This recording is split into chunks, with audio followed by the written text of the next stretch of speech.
Recall efforts are not uncommon, Alex. Petitions often circulate for most governors, but what's different about this one is normally they don't get quite this big.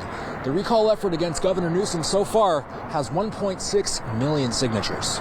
It's getting close enough that I think it's a real threat to the governor. California Governor Gavin Newsom was largely applauded for his leadership at the beginning of the pandemic, but his economic restrictions weighed on the patience of his constituents, and a photo of the governor trended online showing him maskless at a dinner gathering back in November. It fueled a perception that the consequences of COVID and the lockdowns were something that was going to be felt by other people and not him. The governor is now in the hot seat, and RecallGavin2020.com, the organizer of the recall effort, now reporting that more than 1.6 million petitions have been signed.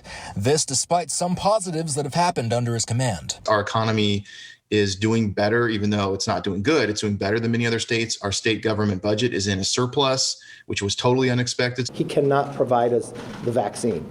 So what California needs is probably a new governor. Still, a recall from Republican leaders and other Newsom opponents continues, appearing to resonate with many Californians. The governor not directly addressing recall concerns after being asked about it in his visit to Kern County on Monday. I'm focused on vaccines. I'm focused on getting vaccines into people's arms. I'm focused on getting our kids back to school. If the recall effort meets its signature goal, which is looking more possible every day, then a special recall election would be triggered this year, where voters will decide whether or not they want to keep Newsom in office. Political science professor Alan Bowler telling us that election could be a toss-up, but he gives the advantage to the left. I would say at this point, more likely than not, he would remain the governor. He would not be recalled because I would expect the Democratic Party to rally around him. Now, Bowler also says that Democrats rallied around Governor Gray Davis in 2003 when voters triggered a recall election for him.